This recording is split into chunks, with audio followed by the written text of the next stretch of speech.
आज विश्व पखाल दिवस प्रति ओडियांक प्रिय खाद्य। आज पखाल दिवस रे लोकंक आग्रह और चाहिदा को दृष्टि रे रखी विभिन्न होटेल रे स्वतंत्र आयोजन होईछि। ए संपर्क रे अधिक सूचना देउछन्ती हम दक्षिण ओडिशा मुख्य प्रकाश पटनायक। आमे ओडिया पखाल भात खाइया को लागे भारी बढ़िया। जुग जुग धरी ए कथा रही आसी हेले 2011 मसियारू आजिर दिन को पखाल दिवस रूपे पालन करा जाउछि।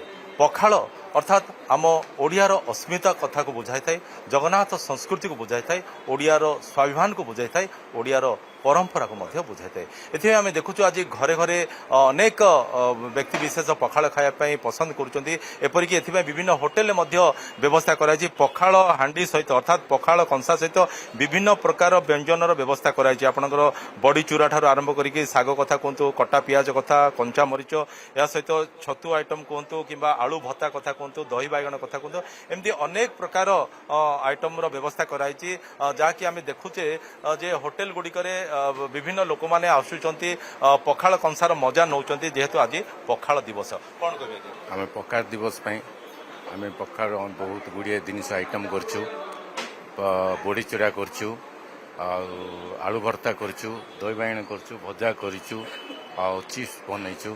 बहुत गुड़िया जिनस आज पखाल दिवस बनईछु। केवल आज गोटे दिन आपनकर एठी पखाल बिक्री होची ना खरा मास आसिले आमर पखाल स्टार्ट से चलता होची। बहुत गुड़िया माने बाहर बहुत माने ये राज्य देखा दंड यात्रा आरंभ हम ब्रह्मपुर विश्व प्रसिद्ध ठाकुराणी यात्रा आरंभ हम ताकू दृष्टि रखी पखालटा अधिका चली।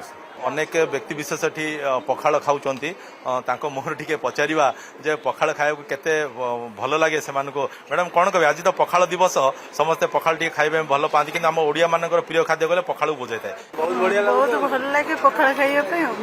पखाल खाइबा अच्छा पखाल से तो कोन आइटमटा थिले टिके कॉम्बिनेशनटा भल लागे? बड़ी चूरा और अन्य पखाल आइटम किसी नहीं एटा। खालो को साग पखाल से तो साग टिके थिबो, आचार टिके पांपड़ निश्चित रूपे भल लगे। आम देखुचे जे अनेक एठुक आसुचंती पखालर मजा उठाउचंती, कारण पखाल दिवस अवसर रे समस्त टिके चाहिथांती। एमिति तो घरे घरे अनेक लोक पखाल खाइथांती, कारण पखाल कहले जेमतिका आमे जानि थाउ जे ये होची आम ओडिया मानकर प्रिय खाद्य। ता सहित पखाल दिवस जेहेतु पालन होची प्रति वर्ष मार्च 20 तारिख 2011 मसिर पालन होई अछि।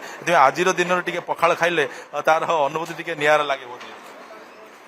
बहुत बढ़िया लगुच। आज एक्चुअली आमर ओडिशार गोटे परंपरा रही घरे घरे पखाल दिवस। पखाल खाइबा तो आमर गोटे परंपरा रही आसी। जते जहाँ खाइले भी पखाल मजा कौन ना। आपण मांस खातु, चिकेन खातु, किंतु थरे पखाल खाईदे माने पूरा आत्मा शांति लगुच। सब तो पखाल खाऊे दिवस रे पखाल खाटा अलग ना। पखाल दिवस तो माने पखाल खाए तो पेट माने मन शांति तृप्ति। दिन थिला पखाल कहले गरीब गुरुवांकर खाद्य को बुझाउथिला, हेले एबे की धनी की गरीब समस्ते पखाल खाउचंती, कारण पखाल शरीर को सतेज रखुची और यह सहित बॉडीर इम्यूनिटी को मध्य बढ़ाउची।